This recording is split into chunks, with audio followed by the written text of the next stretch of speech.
Welcome to the Blooming League of Original Podcasts. Welcome to this episode of And the EGOT Goes To, a breakdown and predictions podcast for the major US-based award shows.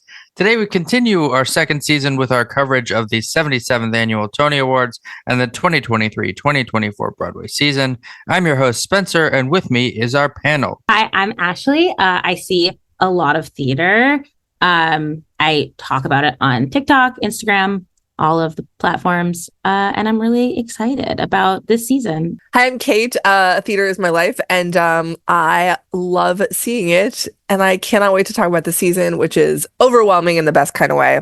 Today is our final pre-Tonys episode. We will be talking about our final four categories and the special Tony Award winners. We'll start by discussing the special Tony Awards. First, going to Alex Edelman. Alex Edelman had an exemplary debut in Just For Us, a show that was as moving as it was hilarious and spoke to the power of communication, identity, and empathy at a time when it is needed more than ever. So incredibly happy for him. I loved this show. I love Alex Edelman. The way that he has been sort of welcomed into this theater community the past year and getting to see that has been really special. I have an embarrassing Alex Edelman story I would like to share on the podcast now. Okay. So Oh my gosh. so 3 weeks ago, I was at the Bell House for a Larry Owens podcast event. The event where he brings celebrities on, or people on, not necessarily celebrities, and they have to sing songs that they love from their childhood or from their lives. And Alex Edelman came up and did a bit that I cannot discuss here on the pod because people were filming and he told everyone to put their phones away. And then they sang One Day More, just him and Larry Owens, which I filmed. And I'm sending a clip to our group checks. And as I'm doing that, someone behind me goes, "Don't send that to anyone." And he turned. Alex Edelman off the stage was sitting directly behind me. And I go, "I'm just sending videos of people singing. Of you singing." He was like, "Oh." And I was like, "I'm not sending any of the other stuff." He goes, "Oh, I'm sorry. It's fine." And I go, "Do you want the video?" He was like, "Actually, yes, I would." And so then I show him how you can airdrop, like by touching phones. And I send him all the video. And then after like 5 minutes, he talks about it. He goes, "I'm sorry for being so heavy. I'm Alex." And I was like, "Hi." Yes. Anyway, now I want to die because it was very embarrassing. I met him last year at Broadway Con. Yes. He did a full set at the beginning of the first look. That was the funniest thing I've ever seen. It was so fantastic. I stage doored Just For Us specifically so that I could tell him how much I love that Broadway con set. You can also now watch his special that was on Broadway on Max now. It is called Just For Us. Our next special Tony Award winner is Abe Jacob. Abe Jacob is a true pioneer of theater sound design who created the modern approach to theatrical sound design and has contributed his unique and irreplaceable sound to each of his productions for decades. He started in rock and roll at McCune Sound in San Francisco and went on to create concert sound for such legendary artists as Jimi Hendrix, the Mamas and the Papas, Peter, Paul, and Mary, and the historic rock celebration, the Monterey Pop Festival. Then brought that rock sensibility to Broadway audiences with the original production of Hair. Abe's remarkable achievements in theater sound design virtually brought the field into an existence. His major Broadway touring and worldwide production credits include Hair, Jesus Christ Superstar, Pippin, The Who's Tommy, Seesaw, Mac and Mabel, Rocky Horror Show, A Chorus Line, Chicago, Joseph and the Amazing Technicolor Dreamcoat, The Act, Danson, Gilda Radner Live from New York, Evita, Woman of the Year, Cats, Beatlemania, Big Deal, Black and Blue, The Gershwins' Fascinating Rhythm, Rain, A Tribute to the Beatles, and many more. In 2022, he was inducted into the Theater Hall of Fame. Abe also teaches sound design masterclasses and has mentored several generations of talented sound designers, many of whom are Broadway's top theatrical sound designers today. Congrats! Sounds deserved. Just the fact that like to be able to pioneer bringing rock musicals That's was crazy. a game changer. Like like when you think of how differently you have to design a show that is using a rock score, like when you have, electric guitars and electric instruments, just incredible work. Well, I think a great example of this is like Gareth Owen, who's a great sound designer, but this season is doing Hell's Kitchen and Tommy. One is very, very pop oriented. One is very, very rock oriented. That sound completely different. And yet they're both very loud and you can hear every single word beautifully, nice and crispy. I did wear earplugs to Tommy on Broadway because it was very loud, but I did not, and I didn't, and I didn't need them, but maybe I'm old and going deaf. I was also in the last row of the mezzanine, and it did not need to be as loud as it was in the last row of the mezzanine. I was in the last row of the orchestra, and I do wonder if the overhang helped. Yeah, and it was deafening in the. I think I am a little sensitive when it comes to that, so I think had I not had earplugs, I don't know if I would have made it through the show. Because there are points that my ears were hurting, and I had the earplugs in. I did. I wore one earplug, and that helped. You definitely could hear, like, it was very well mixed. It was just very loud. Our third and final special Tony Award is Nakia Mathis. Yes, thank goodness. Nakia Mathis has transformed the approach to hair and wig design and hair maintenance in our theaters, and her incredible work was rightly the centerpiece of this season's incredible Jaja's African hair braiding. The hair in that show is freaking theater magic. This would have been the biggest snub if she hadn't gotten this. Thank goodness. It's one of those things. Well, I hope this leads to us just having hair, like wig and hair design as like a Tony. Like, I feel like, I don't know if it will, but it would be great if they did like a makeup and hair Tony. They should. But they should. I'm really happy that she was not like little things where like I saw Jaja kind of late in the run and everyone had hyped it up so much and I was like, yeah, cool wigs. And then I was still like, oh my God. So good. It's so good. The wigs in Jaja's African hair braiding to me are more impressive than the DeLorean in Back to the Future. I've seen a car fly before. I have never seen someone do micro braids in an hour and 20 minutes. As a designer, Nakia made Broadway history with her recent work on Jaja's African hair braiding. Other Broadway credits include The Heart of Rock and Roll, Uncle Vanya, where she designed the wig specifically for Anika Noni Rose, Once Upon a One More Time, Death of a Salesman, Top Dog Underdog, and Chicken and Biscuits, and is currently designing Home at the Todd Hames Theater. You know what all those have in common? Really great hair design. Every one of those has exceptional hair design, exceptional wigs. Like the wigs in Heart of Rock and Roll are incredible. So good. They're so great. So good. Tamika Lawrence, when she comes out at the end, insane. If I'm Heart of Rock and Roll, I'm saying we're a Tony winning wig design, Heart of Rock and Roll. They should slap that right up on their poster. I'm texting them right now. Heart of Rock and Roll. You have a Tony winning wigs. Yeah. We're now going to go ahead and start with our categories for today. Up first, we have Best Revival of a Play.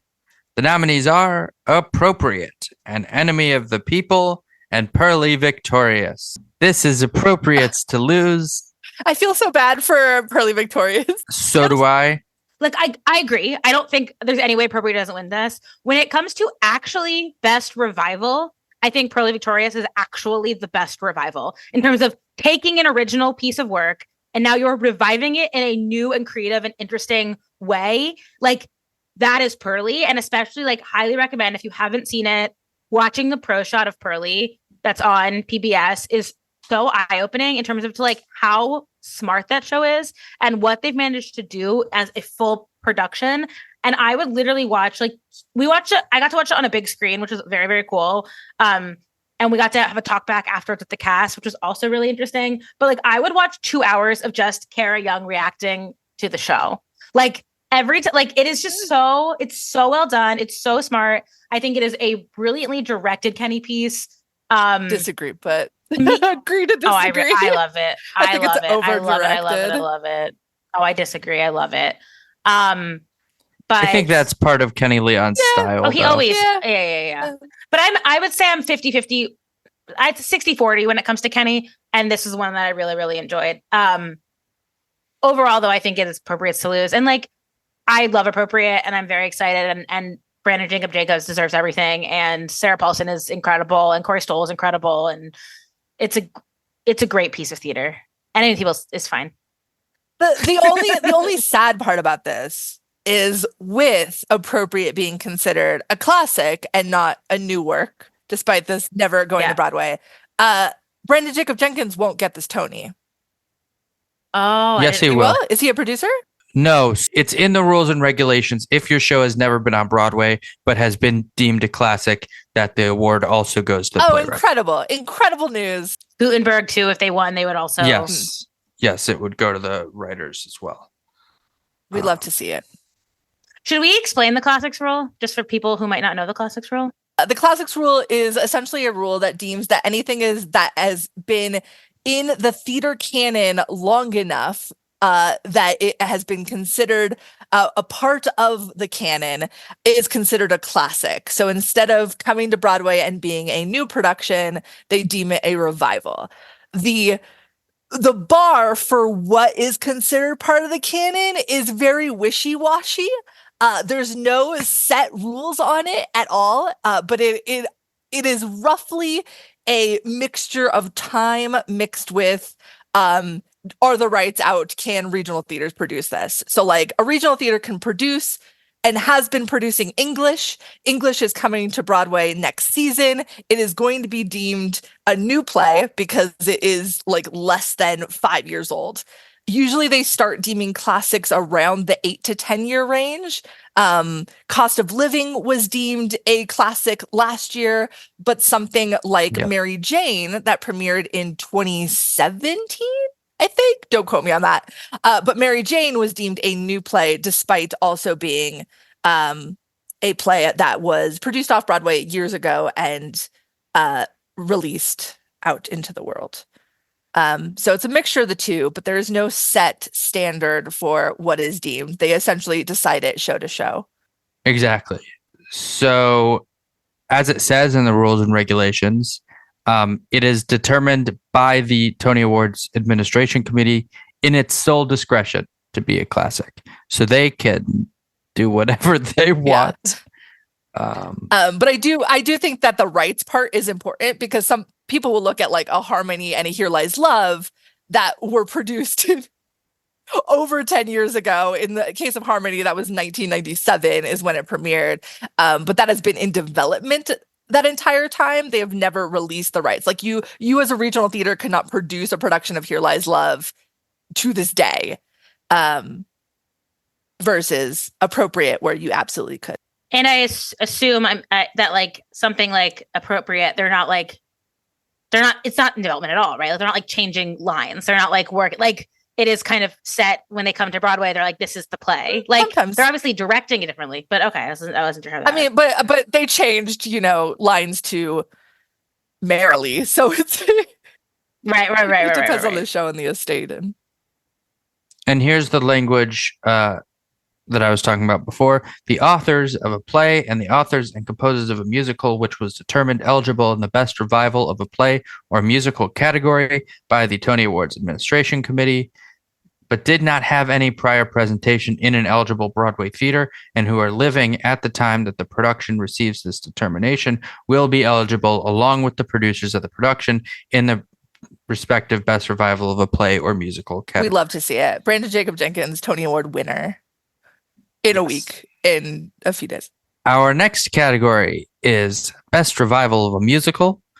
Our nominees are Cabaret at the Kit Kat Club, Gutenberg the Musical, Merrily We Roll Along, and The Who's Tommy. Gutenberg with the upset. Who could win this?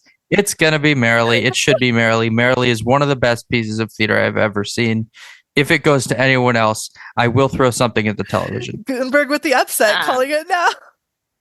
I was like, we'll take a moment to give Gutenberg its due, which is Gutenberg is a fantastic production, Alex Timbers at his best in this show, which is so interesting considering the amount of like large things that Alex Timbers does, that breaking him down to this like intimate, small show to see what he did is fantastic. Remember when there was like a whole week where I was like, I think Cabaret is going to give Marilee a run for its money. We all thought it. We all thought it. And then we were all proven wrong. But Marilee is a perfect production. We're never going to get another one like it.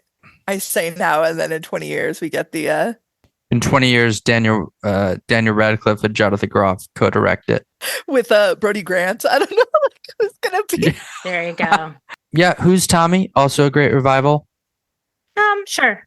Yeah, it was a revival. The amount of joy in that audience is unparalleled, only next to the Neil Diamond musical. Again, it is for there. It has an audience, and the audience is really enjoying it. And I would say that there's a snub in this category, but there isn't. It wasn't a good revival. But The Wiz also exists. I was like, Spamalot? What are? Oh yeah, Spamalot too. I forgot about Spamalot. And that's why neither of them are in this category. Spamalot at least got nomination. But yeah, I mean, there's really no other conversation to have here. It's Marilee's. It should be Marilee's. Yeah. Marilee is a gorgeous production of an incredible show that I'm so glad is finally getting its due. I love the show. I'm thrilled. I'm sad that we're about to lose it.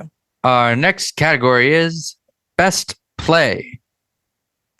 Zsa Zsa's African Hair Braiding, Mary Jane, Mother Play, Prayer for the French Republic, and Stereophonic. Whatever could it be?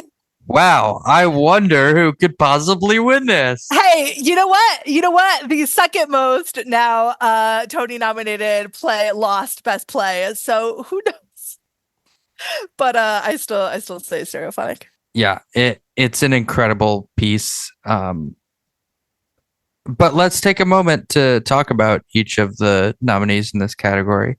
Sure. Zsa Zsa's African Hair Braiding, I unfortunately missed. It was one of the couple of shows that I missed this year.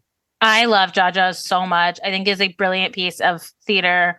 In a world in which Stereophonic is not nominated, I think it would be my favorite piece of my favorite play of the year. It's just like I'm really happy that it existed because I feel like it gave a really good platform to a lot of people. Hope we get more Whitney White on Broadway. But yeah, it's a really cool story and a really cool production. Oh, I just think it's very interesting that we have Zsa Zsa's African Hair Braiding and Stereophonic in the same year, because I think that they're both very similar, realistic workplace plays that act out as though they're just people talking and having conversations. And then by the end, they form this really beautiful narrative that you're like, oh, I see the picture. And so it is kind of sad that, especially because I just love Jocelyn Bio's work in general. And so to see it kind of be overshadowed by Stereophonic when I think they actually have a lot of similarities, only Zsa Zsa's African Hair Braiding did it in an hour and a half. But it's kind of beautiful that we have these plays. And you can also now see Zsa Zsa's on a mini tour that they're doing. That is going to Chicago Shakespeare Theater, Arena Stage, and Berkeley Rep.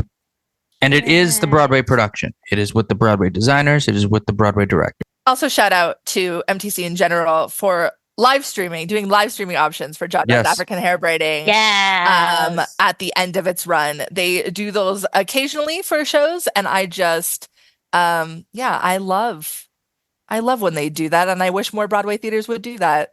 Mary Jane. It's an incredibly powerful work that is extremely well acted.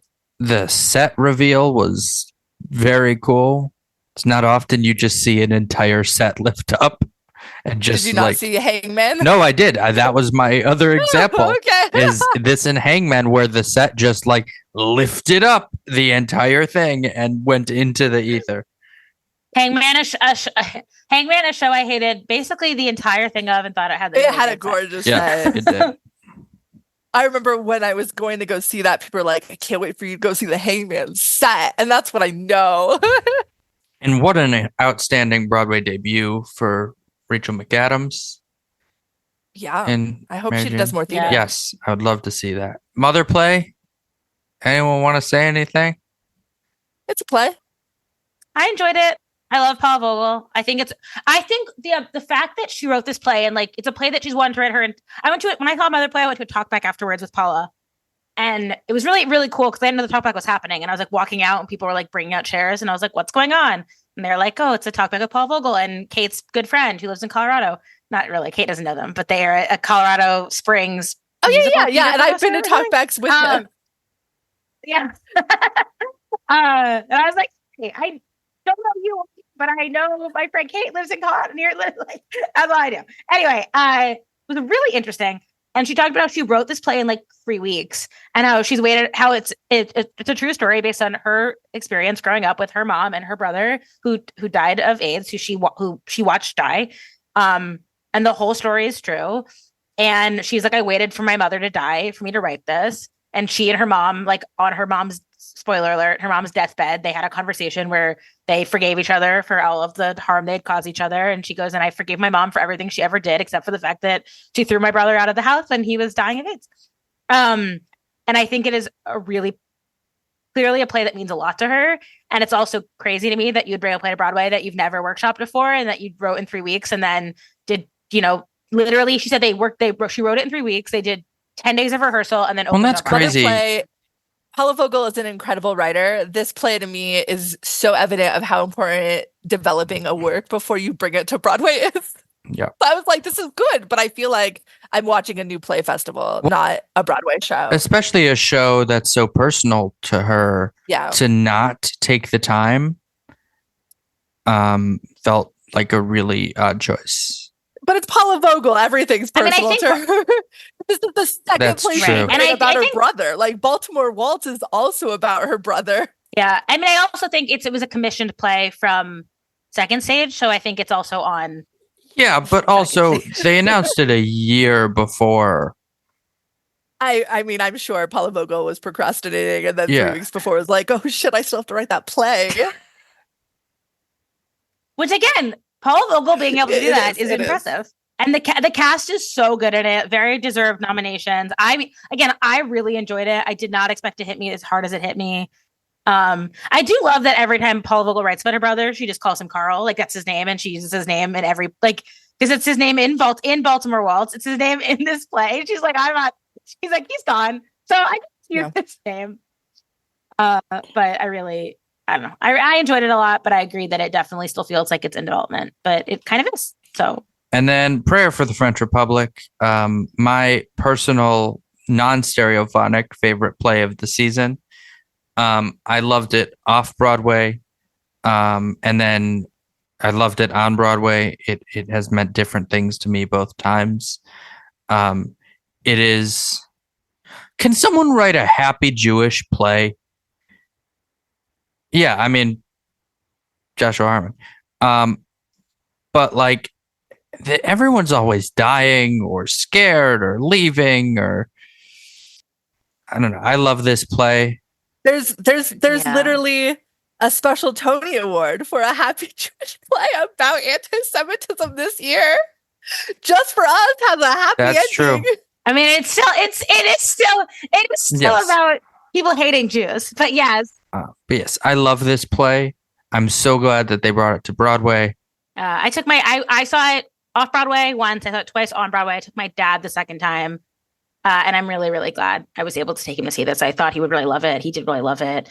Shout out to Frances, her last name I'm going to butcher. Ben Hamu, who has one of my favorite performances of the whole season. That scene at the bar is like my favorite 25 minutes, maybe of those. Like I love that scene at the bar.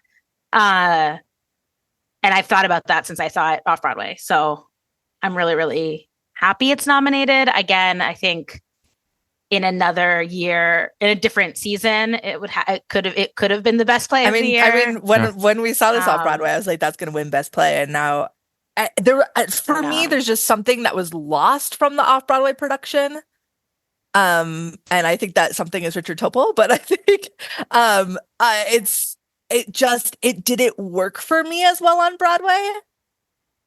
And I don't know if it's also because I just was seeing it again. Right. And I definitely, speaking of, everyone should see our class, which is going to be off Broadway this season soon is coming. With CSC. starring Richard Topol. It is one of the most powerful, painful, sad, horrifying, incredible pieces of Jewish theater I've ever watched. The opposite of what you're suggesting you would like. It is truly the most traumatizing piece of Jewish theater I've ever watched. But Richard Topol is so good. You're like, and Al Silver, like it's an incredible cast, really, really good piece of theater. But anyway, I love Richard Topol, and I do agree him not doing Prayer or them deciding not to cast him in Prayer because they wanted to cast what's his face from ER. And I also love Prayer's use of a very minimalistic set, but it's used so well. So effectively. Yeah. And I would love to see it start to get produced. Oh, it already has all been. over My the mom country. saw production Oh. before it went to Broadway in like a black box in Atlanta. Oh. Yeah, And they did one in they've been Boston, producing too. it regionally. And then of course our winner, we have Stereophonic. What Never heard of it. is this like? Interesting. Never. Stereophonic just extended until January Day 5th. before my birthday, Very so I'm exciting. going as a birthday present. I don't have tickets yet, but I've decided. And then of course, Best Musical. Who the fuck knows? We'll get to who the fuck knows. Our I know, nominees. I like how we were 100% agreed on the last three, and now we're like, Five-way tie. They all win. Our nominees are Hell's Kitchen, Illinois, The Outsiders, Suffs, and Water for Elephants. I literally think the only one that has no chance is Water for Elephants. Like it's the Yes. only one that I would say will not. I guess. No, but I would what if also the not other be four? surprised. The other a four-way split and Water for Elephants wins. Yeah. Like that. Like Literally, nothing at this point would surprise me. Nothing would upset me. I have accepted all realities for I this know. category. Normally there's like a front runner. And this year I'm just like, I have no clue. No one has any clue. You will see that in other people who talk about the Tonys, which by the way, you shouldn't listen to their opinions. You should only listen to ours. But we have no idea who's going to win this category. I'm very. I really honestly think that Monday is going to be a really good. Sorry, the Drama Desk Awards are on Monday, Yes. and by the time this recording comes out, I believe they'll have been announced. And I Yes. think that'll be a really interesting. And again, I don't necessarily think it will totally decide, but I think it'll lead us to some idea of where people are thinking. That being said, yeah, it could go so many ways. My gut feeling right now is that it's going to be Hell's Kitchen. I think from what I've been hearing, people love Hell's Kitchen. Alicia Keys has also called every single member of the voting Tony Academy. She also threw a private concert where she that I sang saw. for every Tony nominee. And again, like she is a New York City legend. She is a huge celebrity. And she wants a Tony Award. And I can't blame her. So The only Broadway musical that was nominated for Outstanding Musical at the Drama Desks is The Outsiders. The Park Avenue Armory, Illinois was nominated as well. But otherwise, it's all off-Broadway musicals that were nominated there, which were all better than the Broadway shows. Like Dead Outlaw, Teeth, and The Connector are three of my favorite shows this season. yeah. But I do think, like if Outsiders for some reasons win that, then I do think that might. Yeah, that's more what I meant. I think that if Outsiders wins the Drama Desk, or if Illinois wins the Drama Desk, I think that will be an interesting indication of what could happen. But again, it's not obviously it's a different vote. Like who knows? I still say that if I'm voting Outsiders. But how many of the voters are voting like I am, you know? And I don't, like literally time of day will affect how I feel like this category is going to turn out. I will also say Suffs is the first musical this season that ended and I walked out and I said this could win Best Musical. That's how I felt too. Suffs to me is my favorite musical, but like I don't necessarily know if it's everybody's favorite musical. Suffs is my favorite musical that's going to win Best Revival in 20 years. Right, like that, like. And Hillary Clinton's not personally calling everybody in the voting member of the Academy, so no private Hillary Clinton concert. I was listening to the Suffs album yesterday because, of course, I was. Yes. And that album just made me so mad at the direction of this show all over again because it's such a brilliantly written show, and it falls flat because of the design and direction. And that to me is going to cost it the Best Musical win if it doesn't take it, but it also could take it because it's so brilliantly written. And Kate, you might not think it's well directed, but in case you forget, it is a Tony-nominated Best Director. It is. And you know what? Hell's Kitchen is a Tony-nominated book. So the nominations mean nothing. We know nothing. They mean nothing when it's literally just least bad. I wouldn't be surprised by it. The only one that I would like legitimately be surprised by here is Water for Elephants. Yeah. Yeah. I mean, I'm surprised it got nominated to begin with. So what a shocking choice. But I have heard a lot of buzz about Illinois. A lot of people are like, this is really cool. And when was the last time a dance-heavy musical won this category? Was it Contact? Probably Contact. Because Moving Out didn't win. It was just nominated. No, and the worst show that I saw last season didn't win Revival. So, Dancing. Did American in Paris? It was nominated. Trying to think of like the dance. Also, if you are like, what is Illinois? And haven't seen any of it, they did a beautiful performance of Jacksonville on The Late Show with Stephen Colbert. That is on YouTube. If you're like, this is dance, you keep saying it's dance, but I haven't seen it or anything from it. That's a beautiful performance, beautiful representation of the show that you can check out for free as well. Huge breaking news, guys. Huge breaking news. Tomorrow, Will Brill is taking over the Playbill Instagram account. Oh, incredible. That's going to be that's so fantastic. Huge news. So I'm very excited. You can also check out the cast recordings for all 5 of the Best Musical nominees because they are all out. This has been our Tony Awards coverage for the 77th Annual Tony Awards and the 2023-2024 Broadway season.